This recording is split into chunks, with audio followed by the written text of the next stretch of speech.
right, let's add some sound to these things. All right, we're live on both YouTube and on TikTok. Welcome to Warrior Wednesday. My name is Rick. This is my Andrea. I also love how adorable you are having two cameras. I don't know where to look. And one microphone. There's a lot going. I'm not used to this, so there's a lot happening. All right. So what we're going to do is doing our live Q&A. What we are on right now is we're on QA at Warriors Way Mindset, where people have put emails in to say, please answer my questions. We're going to be jumping on Wednesday. You've seen us, seen me on different podcasts. Andrea here is my host with the most, so she'll be reading the emails or the questions. And if you want your email or your question answered, go ahead and go on to QA at warriorswaymindset.com, and then feel free to throw up your question. Let's go ahead and team up. So we're going to be seeing people on TikTok, which we have a lot of people here jumping in. Yep. And we're going to see people like Winter Road, who's going to be on the YouTube channel. So feel free to throw up some questions here, but as it stands, let's go ahead and answer some questions and kind of get into how we can help some people who are in some stuff right now. So yeah, sounds good. Okay, so we have 4 different questions that we're going to read off tonight. So let's start with the first one. The first one says, hoping you can help. I keep running into the same issue when it comes to staying focused, achieving goals for myself. I know I need to work out. I know I need to eat better, but I think I may be sabotaging my own progress. How do I stay focused to finally let go of this behavior? All right. Well, first off, this doesn't actually say what behavior is the problem. It just says what they want, and then they don't do it. Mm-hmm. And so with someone like this, I'm going to have to get into like what is actually going on here, because sabotaging is done in multiple different ways, but it's some sort of a system where maybe a worthiness thing, could be a doubt thing, and there's just different parts that come in to go like, what's in the way? So the first part would be obviously, well, focused on what it is that you want. Well, what are you working out for? What are you eating better for? And what are you aiming at for any of your goals? Because if it's unclear and you aim at nothing, you're going to hit it every time.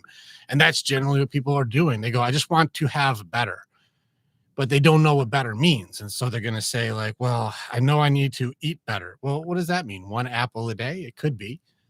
Like, what is your actual goal here? What is the thing that you actually want? But if you aim at nothing, you'll hit it every single time. And that's what people really run into. And what I mean by that is like, have you ever seen any genie, a Jinn or genie movie, like, Aladdin or something? You know what a genie is? Yes. Right? Okay. Starting there. Do you know what a genie is? You have 3 wishes. Bewitched. That's a witch. It's not a genie. All right. You're adorable. So when it comes to when it comes to making wishes, most genie stories are tragedies. Most of them, things go really wrong because people make really unclear wishes. And so, for example, if you were my genie and you said you have your wishes and like, oh my God, I don't want to worry about money ever again. You're like, oh, okay, well, what's your wish? Mm-hmm. And I'm like, I want $100 million. And you're like, your wish shall be granted. And the next thing I know, the whole state is filled with just deer all over the place. And I'm like, what is going on? Why is there deer everywhere? And you said you wanted $100 million. Mm-hmm. I gave you exactly what you wished for. Yeah. Well, and some of these things, like, I just want to be better for myself. You're like, well, what does that mean? What did you wish for? Like, I want to be better. All right. Well, what would make you better? You want to smile? Tickle, tickle, tickle, tickle. You're better. I fixed you. Your wish has been granted. And you're like, well, that's not exactly what I meant. Well, be specific with your goal setting. If you aim at nothing, you'll hit it every time. Pick a target that makes you feel like that's something I really, truly want. And if you don't get excited or passionate about it, keep going further. I want to travel more. Mm-hmm. Okay. Exactly where and what type of place and what type of year and which areas and what things do you want to do there? Like, be specific with your wish, or else you're just going to get a whole bunch of bucks. Mm-hmm. And so the sabotaging what? Because I don't know if you even have a goal in mind. And let's start there and then see if there's anything in the way. Yeah. That's where I would start. All right, good. All right, here's the next one. I'm recently single and having a hard time with loneliness. I know the separation of the relationship was needed, but how do I get through this loneliness? Loneliness. we've talked about loneliness before. Let me just do this one. I'm going to go with a relatable feeling. I remember feeling nobody wants to hang out with me. Nobody wants to be with me. I'm all alone. Nobody's calling me to see if I want to come and hang out. And I remember in ninth grade, this kid, it was Steven Riddock. He actually makes really great videos now. I've caught it. He does like movie reviews. Does he? He's fantastic. Okay. But anyway, Steven Riddock, I remember this. I was telling him like nobody calls me and nobody wants to hang out with me. And he gave me a little bit of tough love. He gave me some tough love. He was like, dude, shut the fuck up. Like, you're being a fucking crybaby, all this shit. He's like, nobody's thinking about not hanging out with you. Everyone's just doing stuff. Yeah. You are only as lonely as you believe you are. Why don't you call people? Why don't you go do stuff? And right now, with today's technology, you can start some sort of like go to a meetup group or Pinterest or like pick activity, paint night, hike group, biking thing, dance thing. I don't care. Just a meet and greet, network. I don't know. You can pick anything. I bet you I would put money down right now. I'd put bucks down right now. If you put out, hey, I'm lonely and want to hang out with other people who just don't like feeling alone tonight, you'd be surprised how many lonely people come to hang out just because nobody had the courage to say, hey, anybody want to hang? Everyone's waiting for like them to be called. When you're as lonely as you believe you are, you can just call people. Yeah. You can go to a group that somebody else was lonely and started a group. And depending on what type of person you're looking to hang out with, it depends on the dating site you put that information up. You may get a very different. Yeah, I didn't say dating site. I just said, like, if you're lonely. This doesn't have to be that. But again, the other direction on this is if you're so not okay with being alone, what are you trying to do in a relationship then? Because it sounds like me not being okay with hanging out with me also looks like I'm going to be highly codependent in a relationship. This means I will be projecting that I need you to do something for me to be okay. And this also creates a codependency that will be very unstable in our relationship. And so I would work with this person for self-worth, self-confidence to be able to go, you're okay with you. So you're 100% good to meet somebody else who's 100% good. So together you're 200% better versus I'm only okay if you're making me okay, so that we're codependent. And then you feel like you're so lonely and I'm not okay and I need to be with somebody so that I can be validated and that I'm okay. It's like, well, now you're going to create a level of neediness on the relationship that will most likely create too much pressure for one person to handle, which will inevitably make you lonely again. Yeah. So that's the other side of it. So very good. Two pillars. Hey, Big Al, what's up, bud? And Melissa, I saw your stuff. I'm looking forward to seeing if we can get to your stuff in a little bit. Okay. All right. So here's the next one. I listen to your podcast. This one comes up often. And I know on YouTube, a lot of you guys are here from the To Be Better podcast. So thank you for that. Yeah. But this comes Shout up. out to Chris. There are, several emails about this specific topic about anger is how men cry, like blew people's minds. And it comes up almost every day in the emails that people are writing about this and have questions and need more clarification. So here's another one. I listened to your podcast and heard you say anger is how men cry. And it happens mostly with my spouse when I get angry. Mm-hmm. And arguments that I start yelling. I know this isn't the best approach. What tips do you have for handling my anger specifically towards my spouse? All right. So the big thing is I start yelling is what I see right away. Mm-hmm. Why do people yell? Because they get mad, not being heard. Not being heard. Yeah. Here's just a thing for all of you guys. When it comes down to what it is, that's Big Al. You said I cry when I'm angry. Good, well played. And like that's personality type thing. And so, but most guys have to suppress down in a very hard way, especially we're taught that we can't do that. People yell when they're not heard. If you feel completely heard, like I really hear you, I want to listen to understand. I'm very interested and curious on your point of view without blame, shame, and judgment. I want to hear you. It's less likely when you're being heard that you're going to get triggered into needing to yell. So in this case, if he's like, I'm sad and it's turning into anger and I'm yelling, this means, and this is for any part of you, whether it's the guy yelling at the girl or the girl yelling at the guy, if whoever's yelling at who, the person yelling is letting you know you're not a safe person to talk to because you're not listening. Just soak it in for a second. If they're yelling, it's because you're not listening, you're not being heard, and it goes both ways.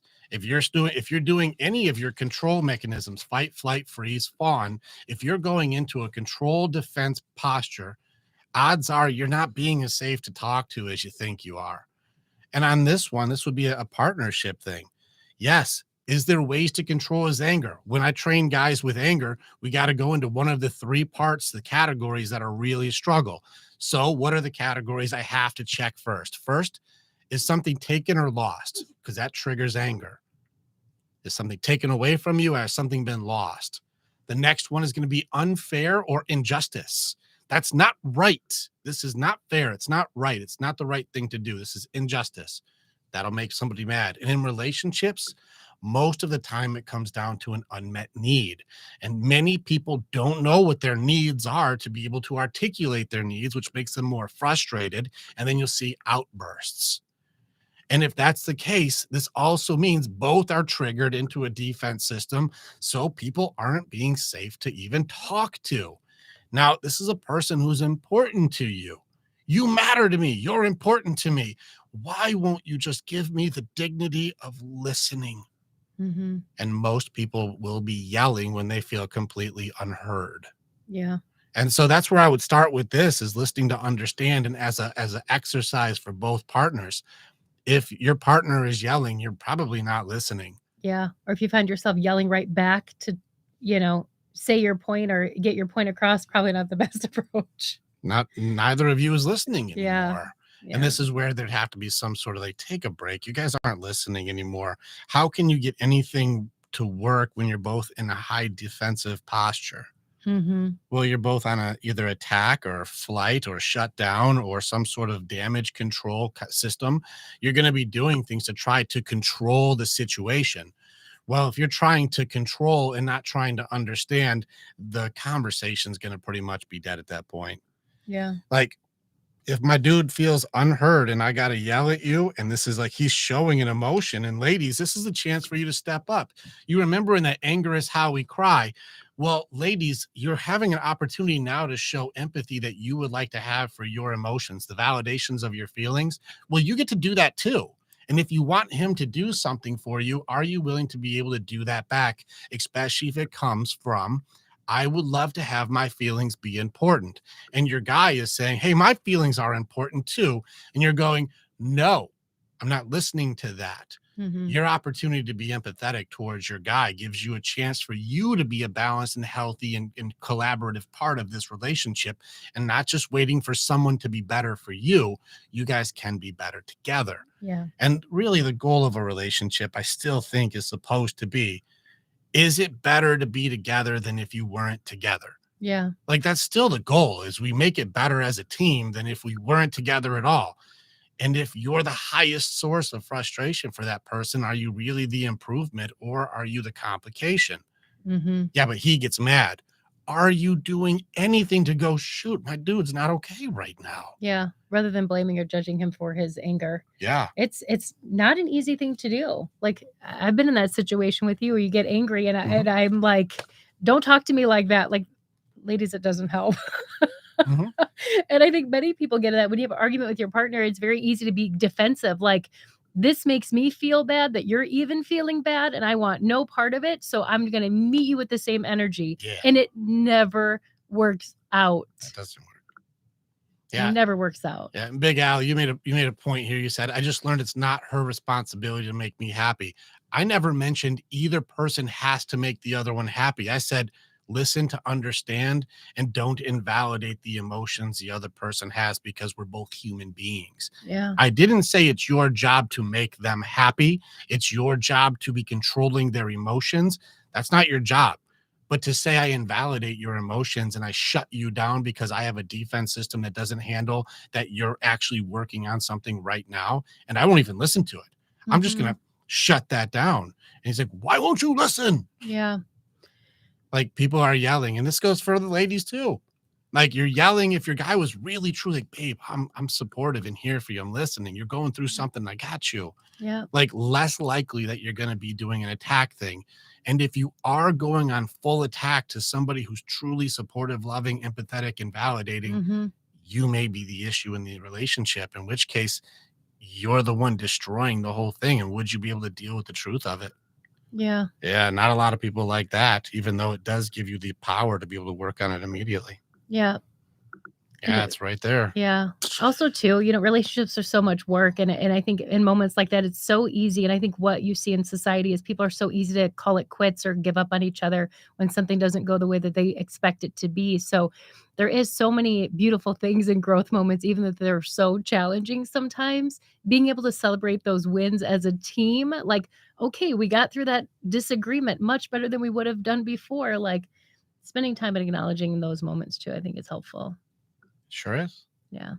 Anyways, I ranted a little bit there. That was good. I ranted a little bit.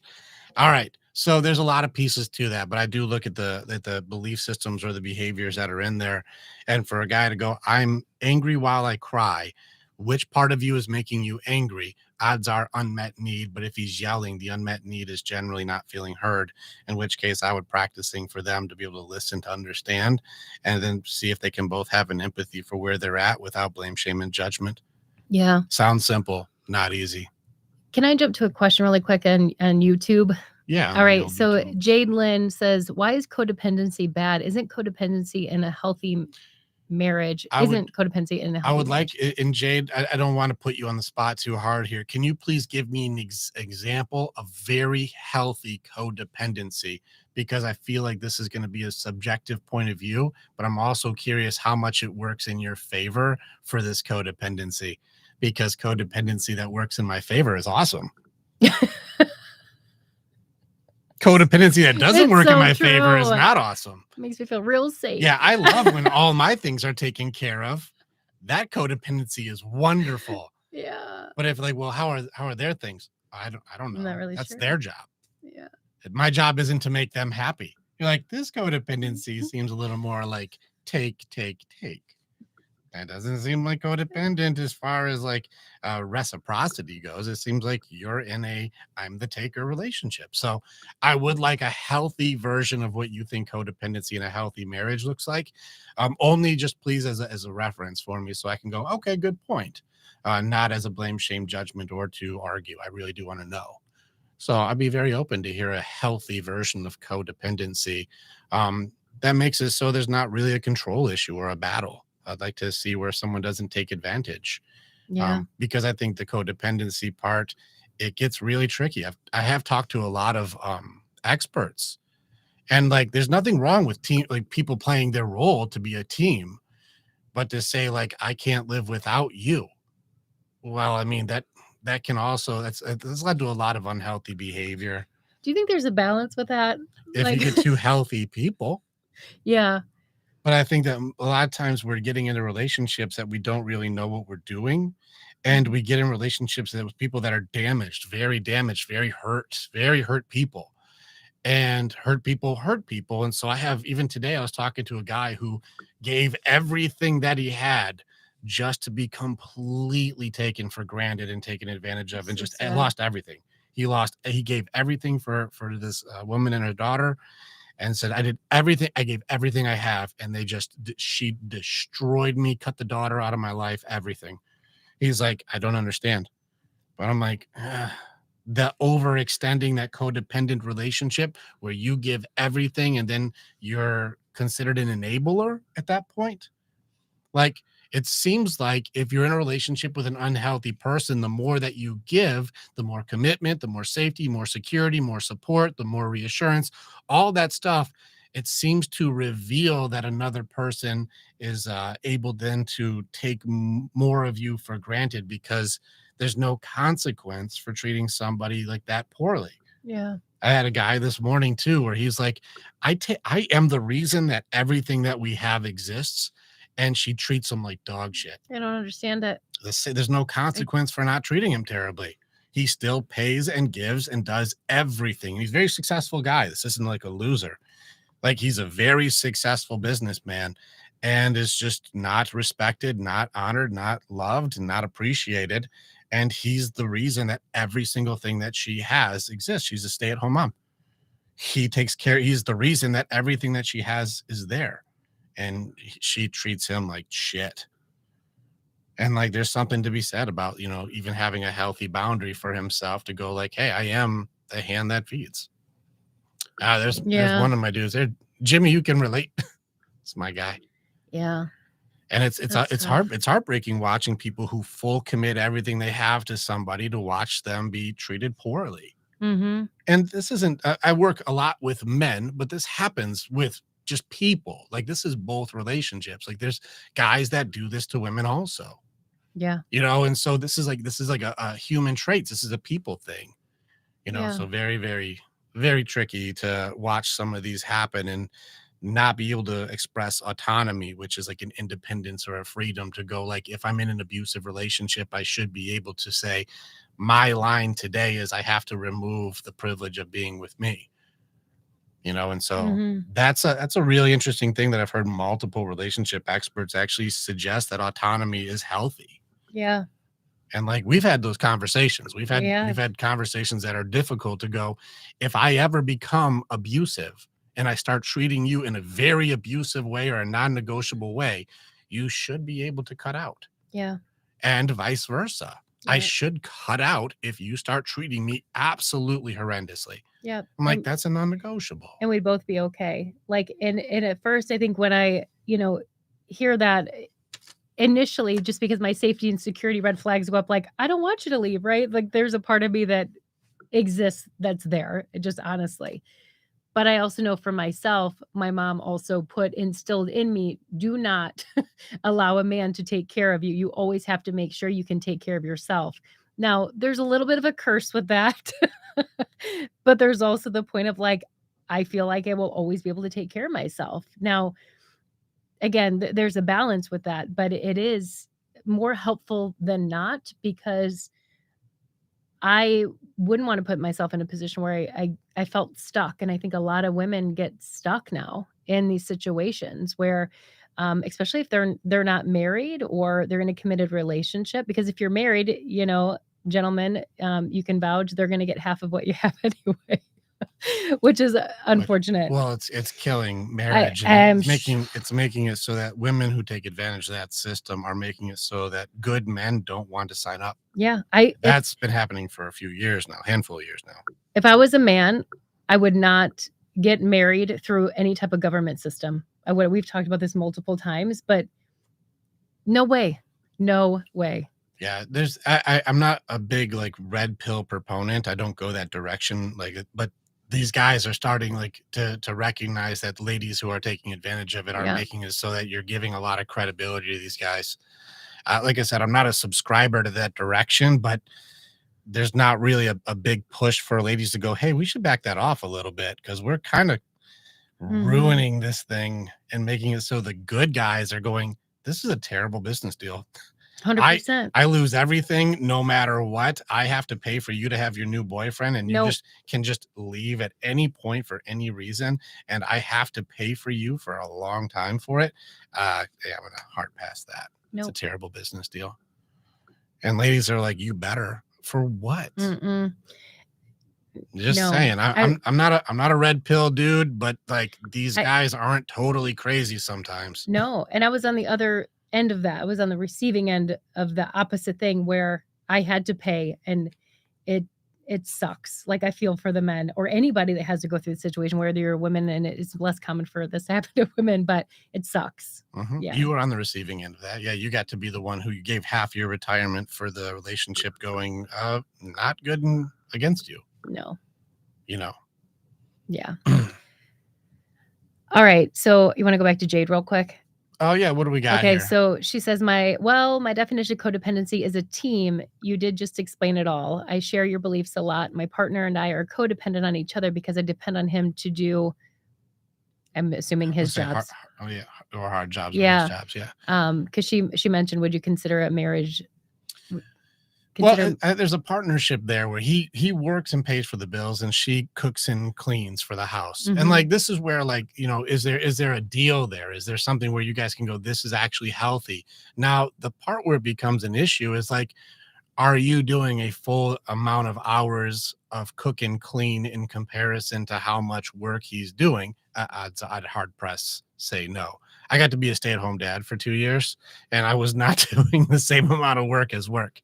Like I wasn't, and there was two kids there, so like I did that, and it was a lot less stressful having to go to work. It just was, and so it was just that was my point of view. And if you have toddlers or babies, that's a different thing. But I mean, anything that's anybody who's like first grade and up, it's Get a half day. it's not a full day there. And so I would argue like, hey, they're in school for most of the day and they're at work. You can do some catch up around the house and do some cleanup. But if you're pulling an 8 hour shift of cleaning every single day, I don't know if that's necessarily the same. And so I would just say, is there a good teamwork or a camaraderie or a partnership that can be there and it can be very healthy together? Sure, but I also would consider that like if he decides he wants to just be abusive, but he pays the bills, or he starts treating you poorly or neglecting you or not, honoring the vows that you guys have. If that starts happening and you're like, yeah, but I cook and clean, so you should, what clout is there to stand on for you aside from just using the system to destroy him, which in this case kind of asked for it. But if it was the other way around, it becomes where like if any of this is used unhealthy, it's just a mess. Mhm. It'd be good for you to have your own skills and abilities to fall back on. Otherwise, you guys just trap each other. It just seems like there's a lot of opportunity for trapping each other. You know, Yeah. it becomes a little bit tricky. Didn't let's see. I did mean job and all right, and the blue jobs and the pink jobs. That's funny. She said, "I'm just fangirling over here." Oh, you're cute. Thanks, Jade. Yeah, it's a good point. It's just the codependency thing seems to have a lot more pitfalls than benefits, and it really comes down to the health of your relationship.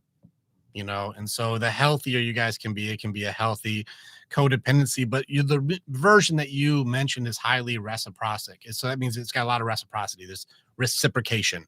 I'm doing a thing you don't want to do, you do a thing I don't want to do, and that makes us both happy because I do the thing I do want to do, you do the thing you want to do, we're both doing great. Well, that's a reciprocity. That means we're both making each other's lives better. And so that part is good. But if you're like, well, now that you're committed to me, you better just do this. And you're like, well, I'm stuck, I'm trapped. And that becomes very unhealthy pretty quickly. Mhm. But no, I really appreciate your question. It's very cool to watch the YouTube moving at the same time too. Yeah, you guys have more characters on TikTok, so Yeah, it is kinda nice. you do full Yeah. paragraphs. What's up, Johnny Greggs? I see you, brother. All right, you wanna go to our last one here? Final one, and then we can grab up a couple of these and get out of here. Yeah. I watched your video on love languages. I am physical touch. My wife is not. Mm. Reading this, here we go. Okay. How do I communicate with her that I need more physical touch without causing an argument? When I tell her what I need, she seems annoyed. You're annoyed. This is an important thing. Before you ladies start jumping on to, I want more physical touch, that means we have to be having sex always. I think it's important that he says, like, when I just tell her what he needs, she wants to argue. She gets annoyed and it becomes an argument. But he said more physical touch. This can be hand holding or snuggling or just like being able to be like, hey, good morning, or more hugs in the day or whatever. It doesn't mean like you need to have sex with me every time I say so. Like a lot of times whenever I talk to these guys, they're like, I just want to hold her hand. I just love her. These guys that I talk to aren't like, she needs to be humping me 4 times a day. Like, they're like, I just wish that she would snuggle when we watch our shows. Like, just sit next to me. Like, that's all I want. Like, or like, Walk past each other, maybe just quick yeah, touch. grab a butt once in a Yeah. while. Smack him in the butt once in a while. Like, well, I don't really like to do that. It's really interesting with this one. Yeah, you're right. I'm probably gonna go in. Okay. Let riddle me this. When you guys make vows, because you love each other. Like I vow to honor and respect and be loyal and have dignity in sickness and in health and be there for you. And people write their own vows. I'll always love you and I'll always care for you and I'll always be good to you and I'll, you know, give my life to you forever. And I love you and I love you and I love you. Right. When we make our vows, which ones matter? Like which ones don't count? Because when someone says, I commit my body and my health and my everything that I am, my whole being, my resources, my soul, my heart, I commit all of this to you and only you. And that person does that thing like, here, grab my hand. Ugh. Oh, I hate that. It's bad every time. Yeah. That's a weird thing, right? Where you commit your body to me, you commit love to me, you commit commitment. Ew. Just the level of immediate rejection. Feels terrible. Like I know Right we're away. good, but Now, doing give me that. your hand because I love you. I'm not really trying to reject you. No, I know, but I hate that every time. Yeah. So it's a shit example, but this is what that guy's reality is like we said, I want to honor, respect, love you forever, support you, be there, sickness and in health. And they go, as long as it's not cheating. Well, now that we're committed all the way in, ew, get off of me. I don't want to touch anymore. It's like, but you're the only person I committed to hold hands with and to snuggle with and to be hugging and to be holding and to watch our shows and be there for each other and to rub backs and to squeeze butts and to all of the things, not just intimacy, which is also, you're my only person for intimacy also. And someone goes, I don't want to do that anymore. Which vows count? Which ones are the ones where you are the betrayer in the marriage? Which ones count? And on this, when he's like, well, my love language was always touch, and we used to touch a lot. And then now that I have given you maximum commitment, maximum reassurance, maximum security, maximum safety, you're like, I don't want to do that. Well, which vows count? Yeah. Well, if he goes, well, then since you don't want to keep your 10 vows here, maybe I could talk to someone who actually does want to touch my back or give me a hug. Well, now you're a cheater and you're bad. It's like, well, which vows count? The loyalty one or all of the other ones that you just threw in the dumpster and set on fire because you didn't feel like it today? Right. On this one, I feel like anybody who's with someone who says, I don't care that you want to hold hands, and I don't care that you want to snuggle, and I don't care that you want to scratch my back or play with my hair or feel loved or feel wanted. I don't care. Well, I have a hard time with this dynamic, really feeling sorry for her. And in this one case, because it's a him, Yeah. I don't feel sorry for her being annoyed for the one guy who says, I commit my everything to you, wanting to hold your hand. And if the roles were reversed, like you always say, the golden rule, how would that make her feel? You don't deserve him. He doesn't deserve you. He's a bastard. You should leave him. Right? Swipe right. Oh my God. I hate all of what you just said. This is one of those things where which vows matter. Yeah. And so on this one, if he says, I commit my every resource, every being, my heart, my soul, my life, my time, my energy, my resources, everything is yours. And can I just at least like get some good hugs? Can you make just me feel like it's not attention? Like you're my only person for this. Yeah. I have a hard time with that. I think you and I, we don't walk by each other without. If I ever walk by you without grabbing your butt it happened the other day, and let me tell you, I'm so in tune with like I look forward to it. Like if we're walking by each other in the house, and he walked past me, and you did the other day, and I was like, and I immediately was like, you missed something. He'll come right back and be like, smack my ass, and be like, is that better? That's better. That feels better. Like we don't miss those moments, and we both.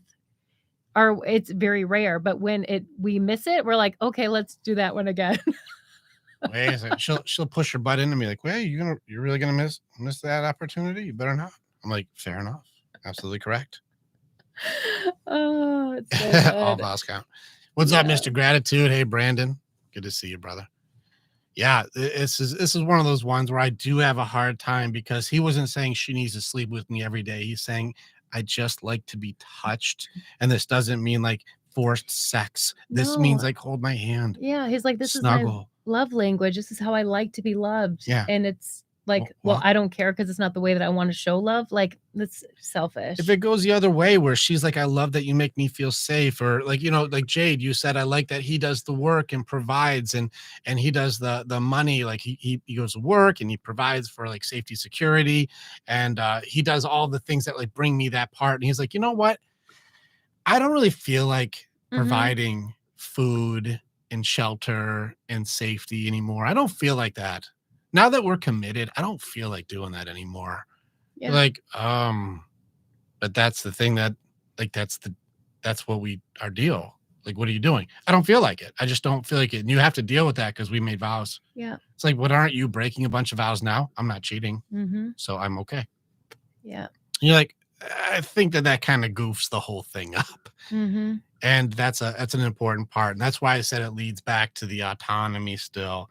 And I'm not saying everyone should be 1 foot out the door, but just going like this has turned into a very unhealthy and abusive relationship. Let me test the willingness of, do you really want this to work or not? And if they're like, I don't care, I'm annoyed because you even want to love with me. And you're like, it doesn't seem like a high level of willingness. What's the consequence for somebody completely dismissing a core need for love? Mhm. What's the price for someone going, you need to feel loved, honored, and wanted and appreciated, and I don't feel like doing that anymore? Mhm. Well, what's the cost? Probably don't deserve that relationship anymore. Yeah. And especially if you can't be open and talk to someone about it either. Like, again, it's not like, well, so what? We're just done. But like, can you even talk about it like without someone getting annoyed? I don't know.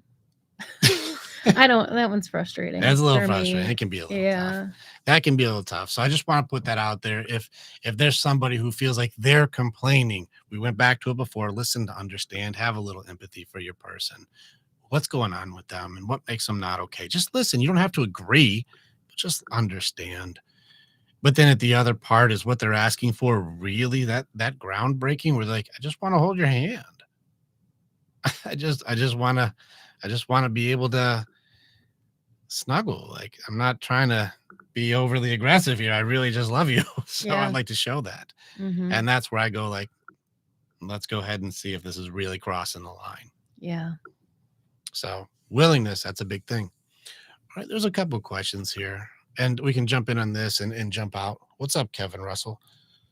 Dismissive avoidant. All What is resources say just love them through it. But what about finance? It's a really Kevin, that's a little bit of an interesting thing. What I would suggest, Kevin, is go into the links that we have and book a call, and I'll see what we can do to be able to have like us have a conversation. You'll be going through and talking probably to Luke, and he'll see if he can help you. But if not, he'll send you right through to me. And let's see what's going on here, because I don't know how she's expressing her dismissive avoidance. But again, which vows are important? Like, if she's like, I'm just gonna dismissively avoid anything that makes it so that we can have love, but I still expect you to take care of everything else. It's like, what's the cost of you just not doing your part of the relationship anymore? And this is something that should be like a regular thing. Can I I ask a question? Yeah. What is I don't understand. What is dismissive avoidant? I Well, don't get all these. I don't get it. we'll save it for a different day because that Okay, gets into great. like all these different It's categories hard to that I keep track of all the labels. well, I don't fully subscribe to it. I think it's a label that people will try to adapt themselves to give themselves an excuse to perpetuate bad behavior. So I'm not a subscriber to it because these, Can you imagine yeah, if we're having it's it's a attachment theory. I don't subscribe. I don't Catnip, I appreciate you. Like, I don't subscribe to attachment theory I don't either. because I just see it as it turns into It's an an excuse for excuse. bad behavior. Yeah. If we get in an argument and I'm like, I'm just avoidant. That's my attachment style. If that even makes sense. I don't even know if that makes sense. You're Well, like, well, where can we go from there? well, it's an excuse to no longer listen, which means now the relationship is Dead. dying because you've given yourself an out from having to be a participant. Mm, Like, that's not how I see it. You're like, but that's the behavior. Like, I've I seen can't. people who are diagnosed bipolar, which is a massive Like it's a massive window. Everything from anger to sadness. It's a huge window to like give this diagnosis. And so like it's given very, very, very quickly. And because of that, it's really become where I've seen people like start to change their behavior based on what they research. Mm, And that's really tricky. So when I rework people's belief systems without having them try to adhere to a diagnosis, it usually ends up removing it. Especially most people I know with bipolar usually don't understand how to grieve properly through anger and sadness. And so they repress until they express. mhm, And so when I really work with people, they use denial as acceptance, which is a trick. mm. Well, is what it is. I guess nobody cares. So I'll just shove it down. Whatever is what it is. Can't change it now. Right. And they use that as acceptance, even though they didn't go through any of the stages to actually accept. Mm, That's a different training altogether, yeah. though. Personal development school. That sounds kind of cool, So actually. yeah. Who created integrated attachment theory, which focuses on reprogramming the subconscious. Just like I said, the way that this is thrown around, there may be people who do this in a positive way, but I think that more people screw this up than they do not screw it up. So I lean more into people are going more off of a TikTok or a YouTube video or somebody's opinion, and then going, I have those things, I Mhm. have those I symptoms, think and then they yeah. start acting differently. It and the highlighting, even the ads on TikTok are highlighting anxiety and like it's so easy to get this medicine for anxiety. Like it's like glorified almost. Yeah. Actually, I have we've been curing people of the symptoms of anxiety, like not just symptoms like the core of anxiety. We actually have it on our website. Like I've beaten anxiety for a lot of people where they have gone like I no longer need the medication for that cuz I don't have any of the problems that give me that anxiety. So like they'll talk to their doctor or whatever and say I no longer require these. The core reason for that anxiety I no longer have, and we made it $30 because I'm like, I just want to help people. Yeah. And so we put it on our website where you can go and get the system that's been working. And you can also upgrade and book a call. And I can even walk it through or do a class. But it's been working for people within like weeks. They're like, I no longer am having any of the triggers. I now have tools and weapons that seem to work. It's trained or untrained, and it's been working over and over. And if you want to take the Pepsi challenge, spend $30, see if it works, and then go ahead and challenge me. Have the conversation. Let's see if it works or not. I like that because if you make it better, let's make it better. Sounds good to me. So I just have to read this statement from Catnip, which is really funny. Oh, what do you got? He said, "I got way better after I went no contact." This is the funny part to me with my emotional terrorist of an ex. Well played. That is Yeah. hysterical to me. I think everybody gets way better after no contact with emotional terrorists. Yeah, Yeah, so sorry about that. very cool. What's up, Kina? 1717. Brandon wants to go live with us in 10 minutes, but we won't be on because tonight It's date night. it's date night. Yeah, we did the Q&A. So Brandon, next week, 6 p.m. You're at I would love to come live with you. I would love it. Heck, why don't you just come on over, brother? Come on over. Come on over. Why don't you get over here and we'll set up the studio? We got more room on the big screen here on YouTube than we do Yeah. anywhere else. But you're absolutely welcome. And I'd love to have you on with us. It'd be very cool. Yeah. But yeah, we're gonna bounce. We're gonna get out of here. It's date night. So Yeah. I'm gonna go Hang out with some friends. hang out with friends. I'm gonna love Yeah. on you, and we're gonna have some Yeah. fun tonight. But it's been an honor. A lot of the To Be Better people who are starting to hang out Yeah. with us here. Thank you so much for the YouTube channel, actually getting people involved. Yeah, that's great. That's lovely. It For is. both sides, you actually can click on the links and book a call. And we actually do real work. This is the entertainment stuff. I do real work. And so if you ever want to have those real conversations or go into real stuff, please book the call. Let's see if there's anything I can do to support you and help you in your journey. So feel free to do that. Otherwise, I hope you guys are loving on your people. I hope you are working on yourself. And we have a lot of systems in place to help you grow. So please just reach out and see which works for you. And we'll be there to support you every step of the way. Otherwise, Q&A at warriorswaymindset.com. Put Yeah. your questions in and we'll read them next week. Cool? Yeah, cool. Cool. All right, baby. All Let's right. get out of here. Thanks, guys. Good All right. night. Good night, everybody. We'll shut down the TikTok.